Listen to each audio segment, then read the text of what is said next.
Ladies and gentlemen, here I am again, trying to plug a record. This is Paul McCartney introducing that sensational artist.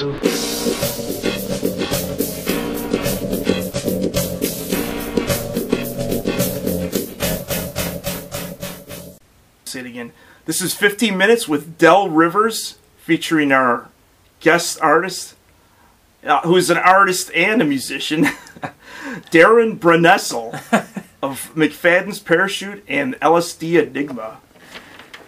How you doing, Darren? Great, Del. Thanks for taking the time to ask me a few questions and quiz me and pick my brain. It's fun because we usually do like magazine type interviews. You know how you used to interview me for magazines and stuff, but we never do anything like audio. You know, that's interesting because the whole fanzine thing, I know there's a few out there, but that was really big in the 90s, and now it's kind of gone on the wayside. And you'd think that someone would have replaced that format with what you're doing now, and it never seemed to have happened. Well, I think there's a lot of people doing it on the internet. Well, but mostly, you know, they do the full video. Right. We're still doing kind of audio meets video. Right, but it's a good transition from the fanzine to the YouTube interview. They get the same fans, great concept, the same things. Yeah. Well, I'll just start out. What was your beginning? The Four Hestons, the Quadloos? When did you start making music? Yeah, I would have to say the Four Hestons is when I first started making music. Not like of my own creation, but when I first started in music, I joined a band called the Four Hestons out in Chilai in 1988. Were the Four Hestons already around before when you joined, or did you form them? Or they were four guys that were forming a band, and I saw an ad for someone looking for a drummer.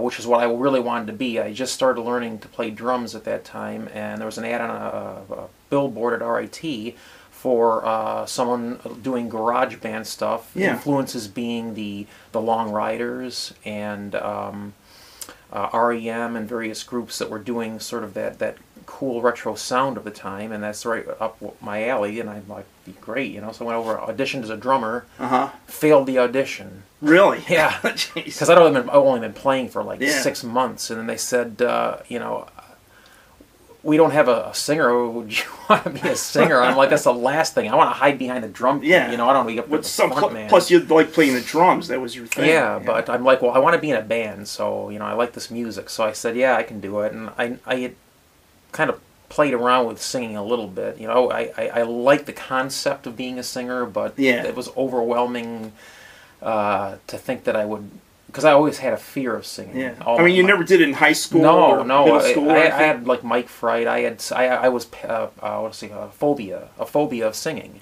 Oh, okay. Yep, a legitimate phobia. But I overcame it because I wanted to get into 60s garage band so bad. I'm like, I'll do anything. I didn't learn how to sing. I probably still know how to sing. But I didn't try to sing until I was like in my late teens, early 20s. That's about when I was a little bit afraid to do it. Yeah, exactly. And, you know, nobody in my family was musical. That kind of thing. Well, my brother and sister played instruments, but nobody sang. And of course, even the little bit that you were, you know, maybe tried a little bit here, you get laughed at, or in school when you were forced to for chorus. Yeah. It was just so overwhelming that there were so many people there. I just went into shutdown mode. I got yelled at so many times by teachers. Were you like in a sense too, where the music that they were doing for chorus wasn't stuff you got into? Yeah, just not. I mean, I was listening to, you know, obviously the Beatles, but you know, my whole thing was like, you know, Banana Splits music. I was, you know, listening to a lot of the what they call 60s oldies now. When I listen to Gary Owens on the radio, he was playing like Guess Who and Mason Williams and all those great songs from the 60s. And then you go and, you know, this isn't in the first, second grade. Oh, yeah. And then you go into school and they're having you sing Don Gatto. You know? It's like, it was just so uninspiring. Yeah. And then, you know, it's just like, it was like a setup for kind failure. of an old style, old fashioned. Yeah, so then, you know, of course, you know, once, you know, listening to the Beatles for 10 years after that, and just really thoroughly being mesmerized by, you know, the lyrical and singing context or quality of all the Beatles, actually. Yeah. I mean, people make fun of Ringo. I like Ringo's voice. I love George's voice. I think they're all great singers, so you get inspired by that. And then when garage music came back around, at least I think You know, it's funny when you said George's voice. I was thinking, did George Martin sing too? Is he the fifth Beatle, or is Murray the K? There was always that. There's like 10 different fifth Beatles. Yeah, you know? fifth Beatle to the fifth power. But yeah, so the four Hestons were, once I joined and auditioned as a singer, you're hired. They said, all right, because I did an okay job. And actually, I learned quite well. I was forced to really work. Did you sing with the four Hestons? Oh yeah, you didn't play drums with them? Nope, I was the front man. Yeah. Okay, it's interesting. I thought you played drums for them. Nope. When did you take on your Neil Young type look? I mean, was that since you were a kid or like recent? Or? Well, as soon as I could grow sideburns, which I had been obsessed with since I was 4 years old, because my dad had them. And of course, every guy had them back then. Of course, all the music. Like 1968 was 68. Sideburns. Well, that's music, exactly that. Nehru jackets, sideburns. Well, by that point, all of America was wearing. I mean, the hipsters started that in 64, 65, and beatniks even go back to the 50s with an experiment with some sideburns. But by 68, it had reached the mainstream. So every businessman, every Elvis Presley. And that helped too, because he had those great ones for most of his career, but when he had that like 67 comeback special, boy, he was like, boom, they were there. So that really helped to impact and make it a common look that, of course, Playboy, the Playboy Club, it was all what was hip and happening back then. So I was just surrounded by cool-looking guys with sideburns. Neil Young was kind of like the centerpiece. And he had the biggest and the best I've ever seen. The thing is, I didn't know he looked like that until I met Mike Murray. Yeah. Because I just liked big sideburns, and I always had the mop. And of course, physically, people say you don't go as far as mutton chops, but just well, I have been. I mean, you don't want to look like John Philip Sousa, or anything. No. I've the closest I've been. Well, people say I was an inch away from being Amish at one point. Right. Just the cleft was showing. But I always had the sort of physical features, the facial features, which again I never see. My experience of watching Neil Young and becoming aware of him, because I was not that exposed to a lot of stuff, was watching videos of him currently in the late 70s. By that time, he had a ponytail and no sideburns. Wow. Doing Old Man and stuff on Austin City Limits and various things. And of course, this Notes for You, when he had the Ray-Bans and the cool look with the hat, pork pie hat and all that, and I never really was, believe it or not that much into the Buffalo Springfield that I had on their albums, because I was too busy collecting obscure garage music. Yeah, I stayed away from the mainstream, other than the Beatles, which had got me into it. But Buffalo Springfield is sort of obscure compared to like the oldies people. It is, but I was obsessed because they only played the one song on the radio. Exactly, and they were only together for two years maybe. Yeah, they made the Rock and Roll Hall of Fame at least. Yeah, which is cool. But in all honesty, I never knew Neil Young looked like he looked in the Buffalo Springfield until Mike Murray. When I first met him, he said, "Hey, it's Neil Young." And I'm like, "What's he talking about? I don't have a ponytail, and I got sideburns." Yeah. And then all of a sudden, I thought, I got to check this out. So I started looking at old photographs of Buffalo Springfield. I think it was the first album was the Buffalo Springfield album, where they're all in profile, and you see even Stephen Stills has sideburns. Right, Stills. Wow, that's the look, man. That's the look I remember from when I was a kid. He still looks the same in Crosby, Stills, and Nash. It's amazing. He's like the youngest member of the three. You see him now. It says he's aged well. But that is the origin of the Neil Young look, and I have to say it's all by happenstance. It's like I looked like this before I knew he looked like that, so I wasn't really mimicking him. Yeah, it's just like because I didn't know you discovered Neil Young like later on, not the earlier stuff, which is kind of ironic. Yeah. I'm sure most people think I'm trying to look like him, but I looked like this long before I knew he looked like that. So this is just, hey man, this is my look. By the way, I noticed that the castle in Dansville, known as the Bernard or what do you call it? The one that Bernard McFadden. Bernard McFadden's Castle on the Hill. It seems to be a strong influence on you. Oh yeah, yeah. Is it because you lived in Dansville? Yeah, I lived in Dansville. Of course, I've been interested in Gothic architecture and a kind of a Celtophile, if you will. Anything British, Irish, Scottish, mostly Scottish. So when you grow up in a town where in your bedroom window as a 2.5-year-old boy, you're looking out the window and you're seeing a castle, oh yeah, a red castle up on a hill. That was viewed like from your window, from my bedroom window. Oh, yeah, no wonder. Every Wow. morning, every night, my brother and I would look out at that castle and just dream of what was up there. Because by that time, was it abandoned by that time it, they had just abandoned it, and it was in its final shutdown phase of everyone moving out. Yeah. You know, so the majority of the time that we were, you know, living in that particular house, it was.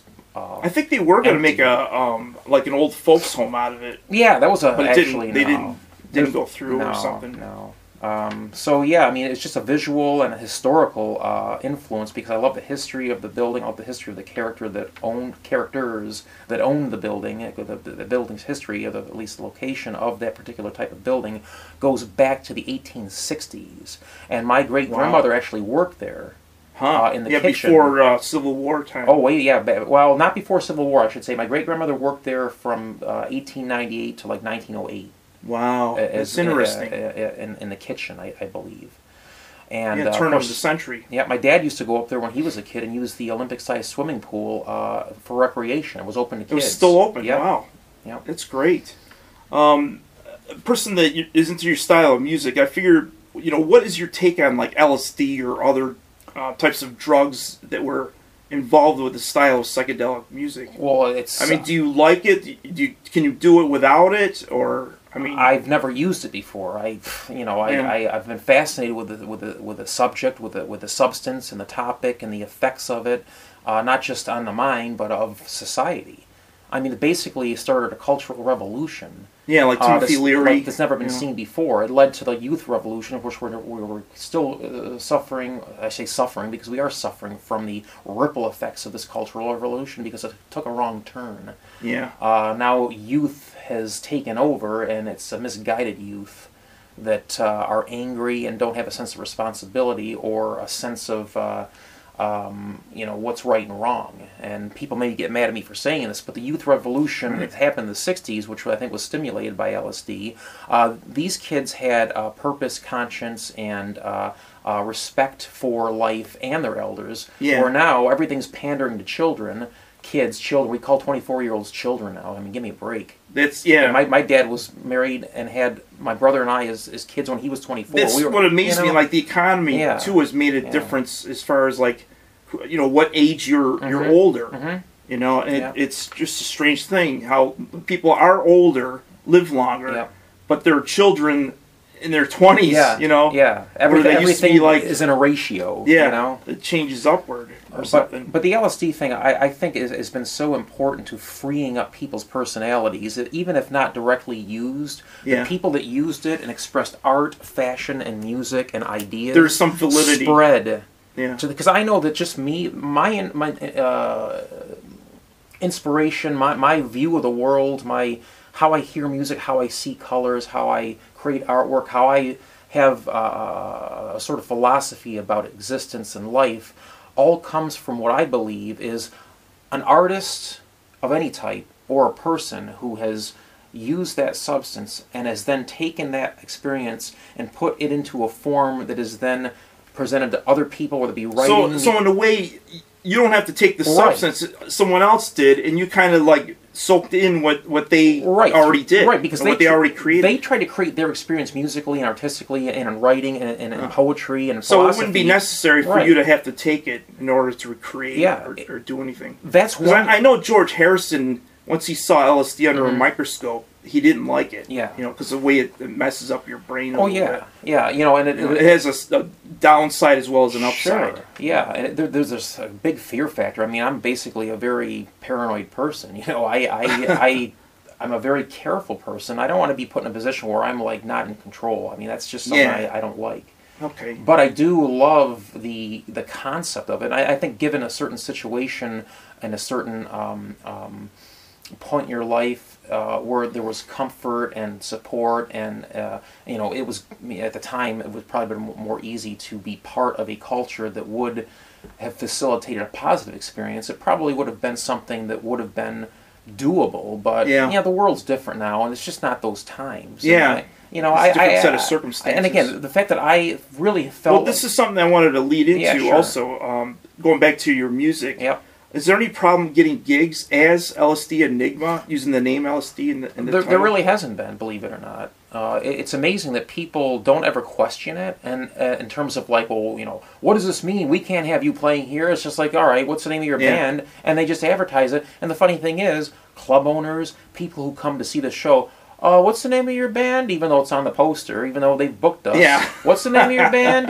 LSD Enigma. LSD, what was the last part? Enigma. Oh, Enigma. And then they walk away. Yeah. They never even... They're more fascinated with Enigma than they are the LSD part. It just happened the other night, so it's just bizarre. I have to ask you, how many CDs have you released? I mean, do you have count of in your head how many you have? You know, I had a count of 30 with my latest one, but, you know, I do remember we had a conversation about that, and I was including non-official releases that I had put together in that. So in terms of the official release, where I have actually packaged something, whether it be on my own label or labels over the years, and actually sold them through record stores or mail order, or on labels like Jargon Records or Garage Pop, that would be 27. Well, 27. 27. It's quite amazing. For how many years? I started in my first release. I recorded in '90, released it in '91. So 21 about 2 years. A year, almost. On an average, yes, 2 a year. But I had a really big year in '94 when I was incredibly hyper creative. And well, you were doing tapes before, cassette tapes. Yes, and this is the era when I was doing tapes. But it happened to be conducive to me producing 4 full-length releases, one of which had 20 songs on it, in 1 year. In '94, I released 4. That's amazing. But I got laid off from work. Oh, so I'm like, I dove into that. Stalled you a little bit after. Well, it gave you time. It gave me the time. You know, it's not like I said, hey, great, I'm not working, let me make albums. Of course, I was looking for work, but in the meantime, I'm not going to sit around and twiddle my thumbs. I'm like taking this opportunity to get the stuff in my head on tape.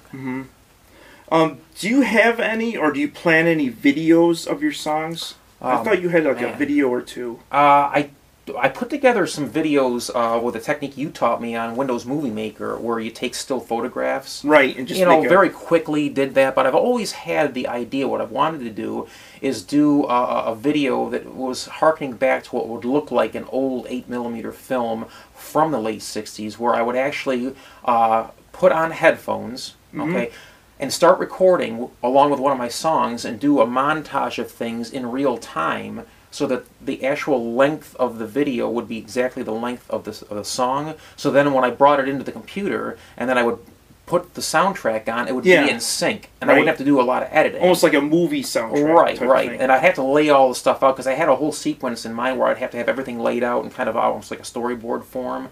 But again, time just has not allowed me to do that. But I would love to do a real, authentic music film. Like something you put on the old MTV or something exactly. like that. Something that would have, or Mike Nesmith would have produced. I know you've written a few songs with myself, like Stop Pushing Me would turn out really good. Yeah. Have you written with anyone else in the past or during the time you did CDs or tapes? Yes, I did actually. One person, Dave Thompson, who was an original member of the Four Hestons, and then later on he was part of the Rising Suns. Oh, okay. That I formed with Dave Thompson and Mike Abrams, who was in the Projectiles, and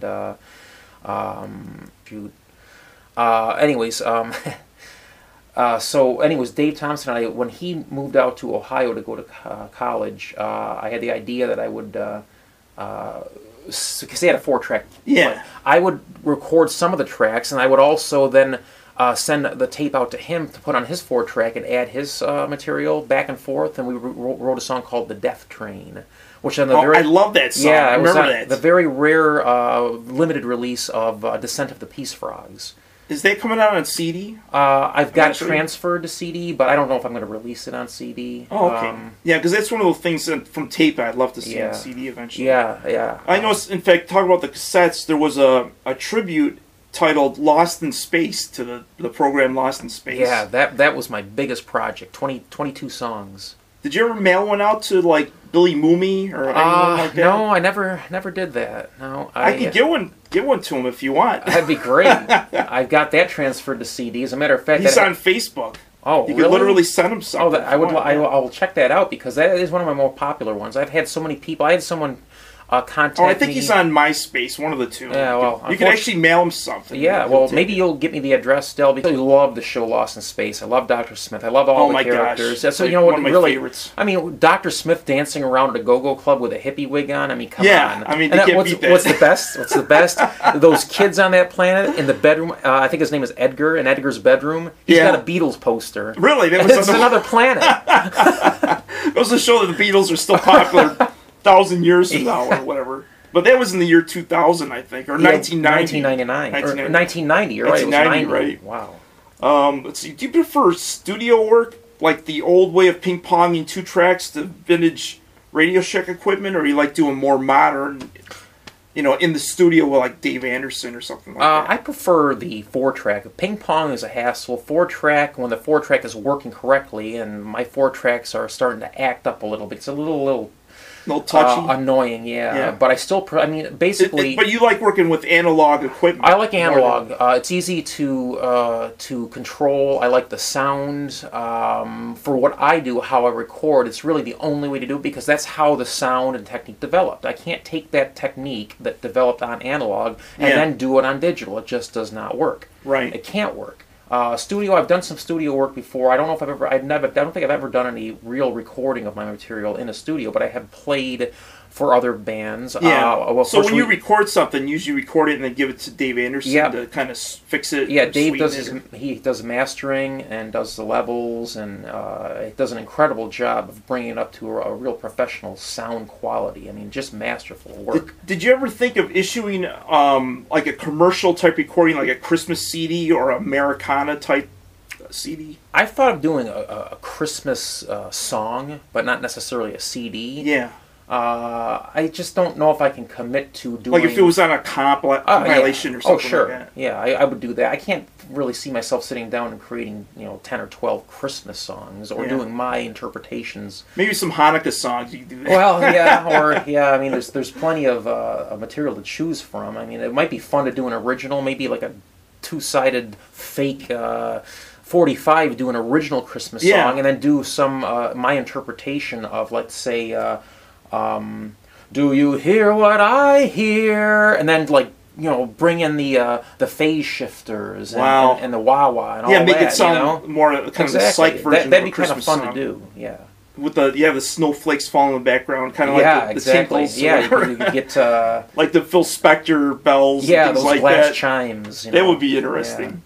Yeah. Do you know how many stations have played your stuff? A lot of college stations, man. Do you know offhand? It's got to be 50 all around the world. Yeah. You send out a lot of stuff. Oh yeah, I've been playing in Japan, Yugoslavia, Germany, France, Holland, Australia, 30 different cities in the U.S. That's great. Yeah. You still send them Canada, stuff occasionally. Yeah, I was part of a MTV South America festival about 10 years ago. Wow. Where I got to send my material down at Press Kit and all that, and they had it on display in this MTV South America little happening down there, and those guys then ended up playing, who organized that, my material on their radio show. So. Huh. That's great. Yeah. They got some chart action, you think? Well, yeah. I mean, they asked me to be part of it the next year, and I ended up on a compilation CD. Wow. Yeah, that's I've been great. to several comps too. Yeah, I'd like to see that. Get a copy of that. Yep. I noticed you had one of the girl bombs from Canada on a CD cover. You had her as a model on the cover. Do you have any comments about that? Like how that came to be? Or? Yeah, she was visiting with her boyfriend at the time and came down to... Are they still together, the girl bombs? No. They broke up? Yeah. Mm-hmm. But I guess they had to come down and were traveling around, and they stayed for a little while in Rochester, and I thought, what a great opportunity to take advantage of this, and I always had the concept in my head for this particular album, which was Another Chick-Induced Dream. Yeah. Obviously, a chick is inducing my dream, so what you gotta have a girl. I'd rather have the girl than LSD. Yeah, I'll take that any day. So I'm thinking, well, the inspiration comes, the girl is inspiring me to dream a musical concept. You know, it's funny. Every time I got a relationship with a girlfriend, I always think of songs. Right. you know, my music comes to my mind more often with women. It's amazing, and I think that's been the case with a lot of musicians throughout history, and more in particular in the 50s and 60s. You can tell by the way the songs are written. Yeah. You're married to a well-known Rochester actress, Dawn Sargent. Can you tell me a little bit about her?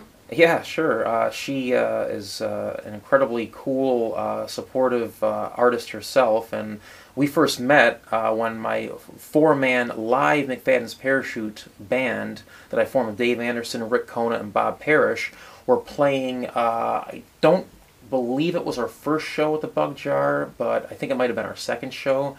And, you know, we just gotten off stage, and I was out talking to a couple of acquaintances, you being one of them. I think I may have introduced you to her. You did, because I was actually talking to her ex-boyfriend, who they're still friends. I knew Rob Reed very loosely through the music scene, and we were talking about music posters, I believe, because he collected them. And, and of course, you know, we were talking about the McFadden's Parachute, and you know, and you were part of the conversation, and I remember seeing Dawn walk by. I didn't know who she was at the time, although I did remember that I had met Dawn 2 previous times before that. Really? And saw her in several plays that she was in before I ever knew who she was. Right, she acted in plays. But I remember she walked by, and I'm like thinking, oh man, who's that? You know, I like her.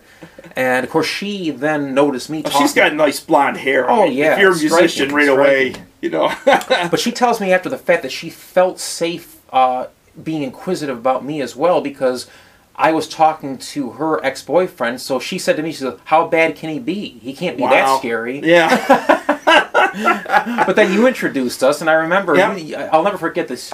Because me and Jim Havelack used to know her. Yes, exactly. You know. Through Mark Cooper was one of the connections to the comedy scene and all that. But I remember we had progressed outside, and I think Dawn was getting ready to go out with her friends because they met at the Bug Jar. We're going to go out, and she was walking down the sidewalk. And of course, this is after the fact. I'd already gotten her phone number. I had to borrow a pen to write it down. Because I never carry pens. You know, it just doesn't look right in the pocket when you're trying to be a rock star. You can't have a pen in your pocket for or any kind of pocket protector. So I had to borrow a pen, got a number, and as she's walking down the street and we're standing there looking at her, you said, "Darren, you ought to ask her out." And I said, "Del, I just did." It was like the end of a great movie. Perfect. That's great. I just have one last question. Sure. We're already over the 15-minute limit. So hey, man, I've earned this extra time. It's a half-hour interview.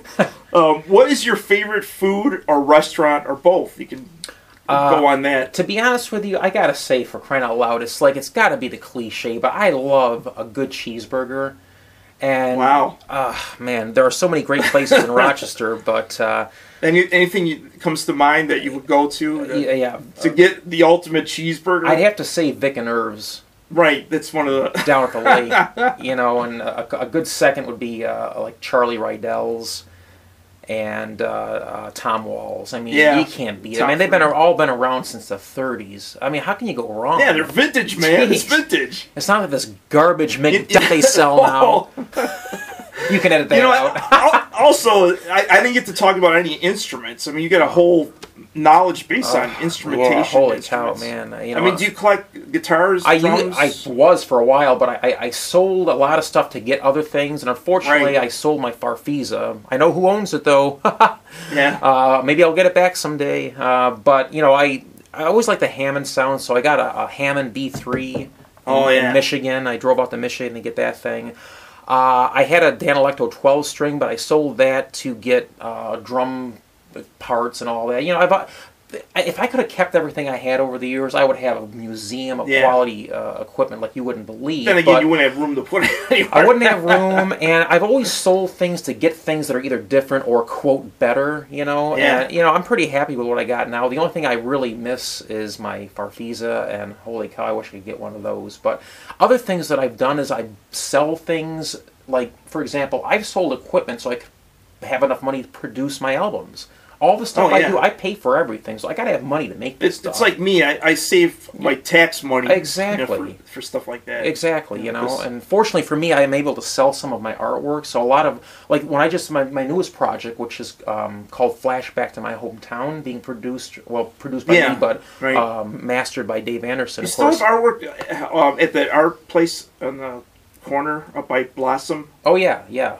Artisan Works, yeah, several pieces. I just sold it much there. If anyone hears, it's a good place to check out his artwork. Yeah. As a matter of fact, some of the money I made from a recent sale allowed me to pay Dave Anderson for my latest project. So, you know, art begets art. You know? You trade. You trade things. Exactly. If I'm not selling artwork, paintings to get the money, I sell equipment that I can do without, and then use that to either buy different or better equipment, better recording equipment, better microphones, or to pay for a project. So it's all this cyclic thing. Okay. Yeah. Well, I like to wrap it up because it's already, you know, I don't like putting more than a half an hour on my computer, otherwise it gets kind of gets kind of like overdoes the server somehow. Yeah. You know what? I use a technical term. It gets bogged down. Yeah. That's the technical term. That gizmo gets bogged down. All right. Thanks a lot, Darren. Okay. I'm probably not going to edit much of this. Most of it will be on there because now I can put more than 15 minutes on. So there were two answers I forgot to give you to a previous question. You don't even have to ask the question. Yeah. Ready? Turn left at Greenland. Oh, wait. Let me start again. Turn left at Greenland, and I just had one yesterday. That's great. I hope it taped everything. That should be it.